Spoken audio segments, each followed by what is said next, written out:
anything you work hard at, anything you put a lot of effort into, anything you sweat over to make it happen, the question is, why are you working so hard? The answer is, your programs and your subconscious don't support that.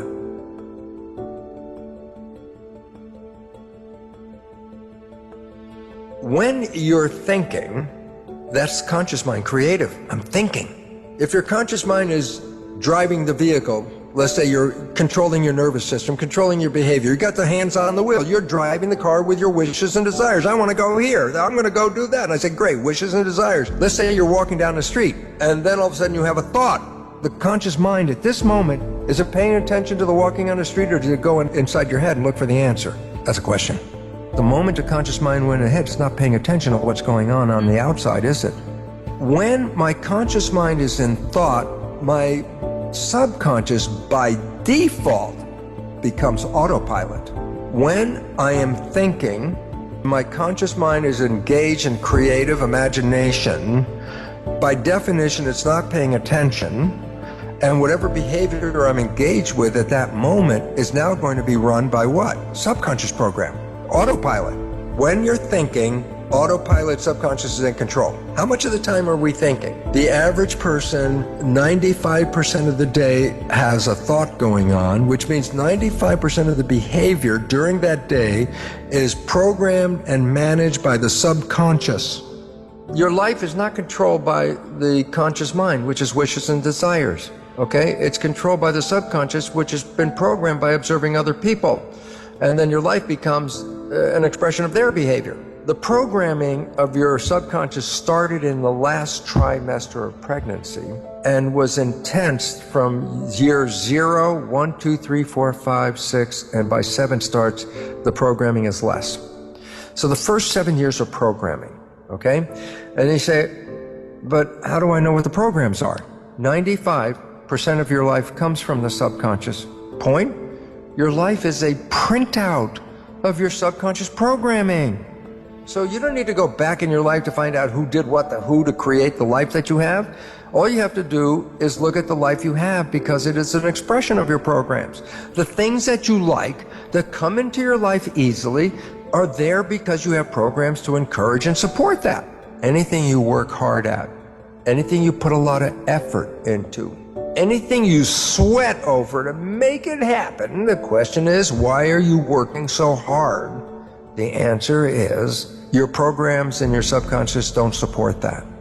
What if, and this is not a what, it's a can do, what happens if I change or rewrite my subconscious? What if you took all the negative behaviors that are interfering with your life and rewrote them with very positive behaviors, with wishes and desires that are the same as the conscious mind, so that either the conscious mind or the subconscious mind are both operating from wishes and desires? Whether you're paying attention or not paying attention, you're still playing wishes and desires. And so in other words, you can have a honeymoon life the rest of your life every day. The only reason you lost the honeymoon is because you went back and got caught up in playing the old tapes and sacrificing and sabotaging yourself without even you seeing it, and the honeymoon ends. If you had rewritten the subconscious program so that they conform and aligned with your wishes and desires, then it wouldn't make any difference if you're thinking or not thinking. Your behavior in both situations would always lead you to the full happiness of the honeymoon experience as a way of life every day of your life. We look at our lives. We have wishes and desires, conscious mind. We have subconscious program, as psychologists tell us, running 95% of the time, downloaded from other people, and sabotaging our lives. Now we can identify the programs by just looking at your life and saying, where's the part that you want to happen that's not working? And then test your subconscious for whether it supports those beliefs or doesn't support those beliefs. And if it doesn't support what you want, then you can rewrite it. Conscious mind, being creative, can learn in a creative fashion. Conscious mind can read a self-help book, and after one reading go, oh yeah, I've been educated, I know how I should do it this way, and my life could be really good if I understood this. And then you say, well, I just read the book and I understand how it all works, and yet my life is still exactly the same. You can go to the lecture, you can read the book, you can watch the video, you can even just go, aha, and the conscious mind, being creative, can learn just from simply that. Read the book, it learned. I go, what about subconscious? I go, it's a habit mind. I said, well, how do you create a habit? I go, reading the book once is not a habit. So what's the point? The self-help book you read was picked up information-wise, educated, and enhanced your conscious awareness, and yet didn't touch any of your subconscious programs. You have the same behavior you had before you read the book, after you read the book, okay? Why? Conscious mind learns by reading the book. Subconscious habit, you don't learn from that one reading of the book. Here's the 3 things to rewrite your subconscious. Number 1, how did it learn in the first 7 years, the programmable period? I say, the brain was in a low vibrational frequency called theta, which is hypnosis. So I say, so if I use hypnosis, I can download a program. I can say, yes, you can. That's how you can do it. The vibration of theta is a low vibration. It's below consciousness, which is alpha. And a higher vibration in alpha is beta, which is like schoolroom studying, work mind, work consciousness. The next one down is more calm, is alpha. When you go down below alpha, theta, which is the hypnosis or imagination phase as well, because children in that theta period, first 7 years, mix the real world and the imaginary world seamlessly, and that's because theta is imagination and reality mixed. And then below theta is one lower vibration called delta, which is absolute sleep. Every day when you wake up, you're coming from delta, the lowest vibration, just as you're waking up in the morning, just as you're coming out of sleep, the immediate, groggy period in that beginning, that's theta. That's where imagination and hypnosis and reality start to mix together. Every day, when you're going to bed, or when you're waking up, you go through a zone of theta. Naturally, from sleep vibration delta, the lowest, to waking up, you have to go through theta.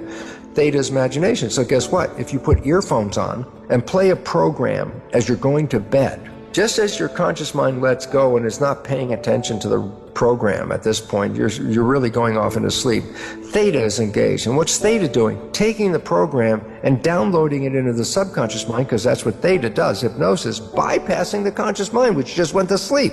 So every night, putting on earphones and playing a program of a behavior that you want to create in your life, repetition of that every night will then manifest that experience. Number 2, what about programming after age 7? I go, well, then the conscious mind's working. So how do I put a new program in? I say, you practiced. You repeated something over and over and over again, making a habit out of it. So repetition. So I say, you find that your behaviors are not supporting you, then guess what? Generate a behavior that represents supporting you and repeat it just like a player on a sporting team. Go out and do the practice. Just repeat it and repeat it and repeat it. Even if it's not real at the time, it will become real as it becomes downloaded as a program. Your subconscious will take that program and then use it to manifest life from it. Those are the 2 fundamental ways. Now, let me just add the last one, and this is really important because you can find it on my website.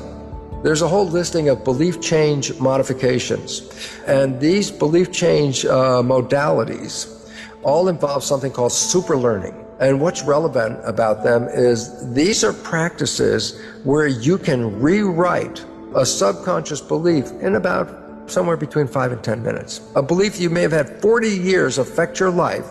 Using some of these technologies, you can rewrite that belief, make a positive belief out of it in anywhere between 5 and 10 minutes.